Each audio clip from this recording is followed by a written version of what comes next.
Hola, muy buenas. Estamos aquí con Ramón Navia en su bosque primigenio. Nos va a dar un ejemplo de cómo podríamos extrapolarlo a cualquier otro espacio.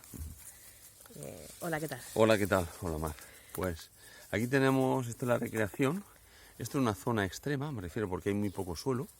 Digamos, esto sería de lo más difícil, ¿vale? Entonces, si aquí ha podido ser, pues en cualquier sitio es mucho más fácil. Hay muchos sitios en el campo de Cartagena y demás, con suelos profundos que son mucho más fáciles y mucho más rápido de crear un bosque así, ¿eh? Claro, porque estamos en cantera, Estamos en que hay cantera, aquí es una mucha zona, piedra. digamos, de piedra, ¿vale? Sí. Entonces, hay muy poquito suelo, entonces es lo más difícil y entonces se ha conseguido, ¿vale? ¿Y qué nos rodea aquí, por ejemplo? Nos rodean, bueno, las Sí. canteras, otros cultivos, y aquí nos rodean, mira, por ejemplo, aquí tenemos un lentisco, ¿vale? En este caso es un macho. Aquí tenemos aquí tenemos una colutea, ¿vale? Muy bonito. Sí. Ahí tenemos un acebuche.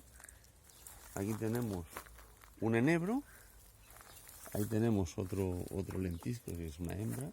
Esta es una semilla de las dunas, que era un bosque que había antes en La Manga. Y esto es un ciprés de Cartagena, ¿vale? Y por ahí tenemos muchas más cosas por ahí, pero bueno, este Sí. es un ejemplo, ¿eh? Sí. Y esto se ha desarrollado aquí, simplemente dejándolo, permitiéndolo. Entonces, ¿qué cosas se han conseguido, no? Primero se ha conseguido retener el suelo.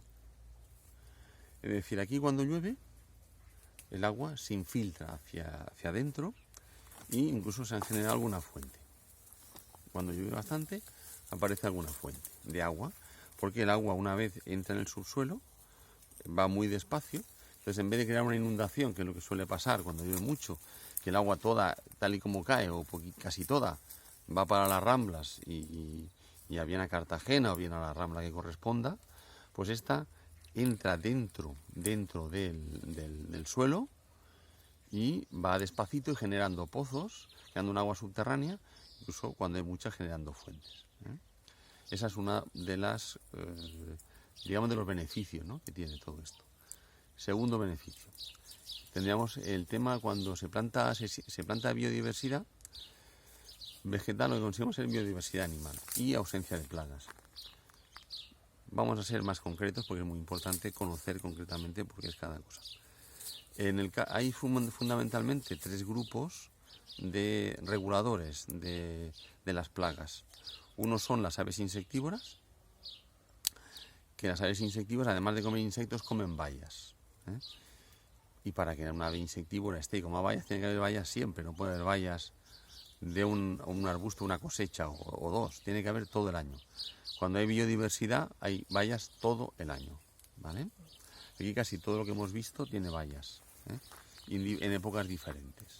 Y eso hace que las aves insectívoras estén en cantidades altas todo el año e impiden que cualquier, digamos, insecto de un cierto tamaño pueda instalarse porque las hembras de las aves comen muchos insectos.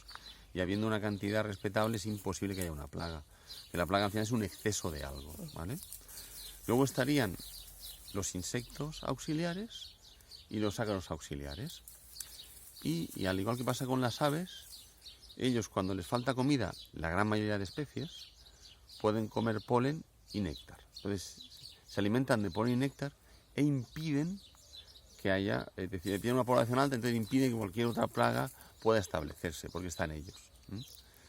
Y por eso es importante que haya siempre diversidad, para que siempre haya flores o haya bayas, ¿eh? Y luego a la vez, luego hay otro factor importante que es el microclima. Es decir, estas plantas generan sombra en el suelo, hacen que el agua no se evapore, digamos, deprisa, generan suelo porque generan materia orgánica y entonces, y a la vez van filtrando el aire. Entonces van generando un espacio mucho más confortable, mucho más para la vida. En el caso de los insectos y de las aves y demás, pues pueden nidificar. Y la mayoría de los insectos y los ácaros auxiliares también, cuando hace mucho calor o mucho frío, se ponen en el centro de las plantas, de los arbustos, para aislarse un poco del ambiente, ¿no? También hay que hablar que también hay murciélagos, ¿no? Y hay arañas que también tienen su importancia, pero no necesitan en principio este tipo de cosas, ¿eh? Pueden vivir, no necesitan los murciélagos, el que come insectos come insectos, que yo sepa, no.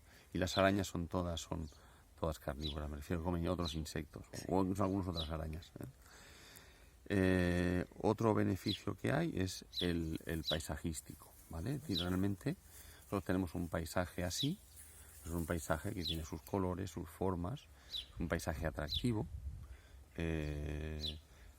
muy agradable de pasear, genera también mucha fauna, es un paisaje también en el que puede venir gente en turismo digamos, de calidad, un turismo ecológico, ¿eh? Pues eso seguro que le encanta. Además, se podría hablar de la historia, de cómo esto era antes, cómo se arrasó y cómo se ha vuelto a regenerar, ¿eh? Eso es una cosa que es muy atractiva para un sector de la población cada vez más creciente, siempre y cuando, y sería muy bueno hacerlo ordenado, ¿vale? Además tenemos muchas zonas para recuperar, ¿eh?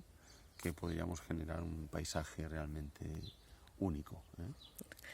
Estupendo. Aparte de no usar químicos, que ese es el gran aliciente, ¿cuántas especies crees que has recuperado? ¿Especies te refieres de estas forestales? Sí. Pues autóctonas de aquí de la zona. Autóctonas de especies, pues por menos 40 o 50. Y luego también, es que luego también hay, tal vez más, porque luego también hay plantitas, ¿vale? Pequeñas que se han recuperado, que se pueden poner que estaban casi extinguidas o que había muy pocas, que aquí ahora son viables, que antes cuando esto no había nada, pues no se podían poner, y ahora sí. Y ahora sí. Y si, por ejemplo, alguien quisiera hacer lo mismo que tienes tú aquí, este paraíso, ¿en cuánto tiempo...? Pues depende del suelo que tenga, ¿eh? Si Sí. tiene un suelo profundo, en 10 años se puede hacer esto, se puede hacer cosas increíbles. Y con un suelo menos profundo, pues, más tiempo. Sí. Esto concretamente, tiene unos 27 años por ahí. Claro, pero que estamos hablando de que es sobre roca. Es sobre roca, en cambio Sí. sobre suelo, en 10 años, 8 o 10 años, se puede hacer lo mismo. O sea, hablando de una Cartagena desértica, hablar de un bosque, Claro, hay una la gran idea que diferencia. tenemos es de que Cartagena, esto es un páramo, aquí no hay Sí. nada, esto aquí hay 4 matas, esto es un desierto, pero no es así, esto era un bosque muy rico. Esta es de las zonas de más diversidad por de Europa, la que más, la que más, hablando del sudeste ibérico, no de Cartagena, pero en la zona, que aquí hay metros cuadrados de 20 especies diferentes, Sí. y eso no somos conscientes, no veo ahí, en la educación está fallando, realmente tenemos que ser conscientes de lo que hay. Esto fue un bosque muy espeso, aquí había lobos, había ciervos, había encebras, que era un tipo de asno silvestre que se extinguió, había lobos, había zorros, había de todo, ¿eh? Y esto, bueno, pues se fue, digamos, deforestando, y sobre todo no se deforestó antes porque había piratas, entonces la gente no vivía en el campo de Cartagena. Y bueno, ya en el siglo XVIII, cuando ese problema se corrigió, los piratas, pues entonces ahí se acabó de deforestar todo. Cartagena se hizo grande, se utilizaba el lentisco, se utilizaba para hacer lentisquina, que era para hacer alumbrar, leña, madera, Sí. los barcos, y todo eso se arrasó completamente. Entonces, bueno, pues realmente sería recuperar, sería restituir a la naturaleza lo que fue, que es muy fácil, aquí está la prueba, ¿no? Pues sí, una Tenemos hermosa aquí prueba. tenemos ya aquí árboles de 8 o 10 metros de Sí. altura, me explico, en fin, tenemos ya incluso aparecen fuentes cuando llueve, en fin, aquí hay muchísima diversidad de aves, de insectos, ¿vale? No hay plagas, ¿eh? El huerto no tiene plagas, en fin, no es una cosa ya que interesa, que está hecho, solo falta copiarlo. Sí. Pues ojalá se copie. Así sea, así sea. Muchísimas gracias por tu Gracias, tiempo. gracias a vosotros, Gracias. gracias.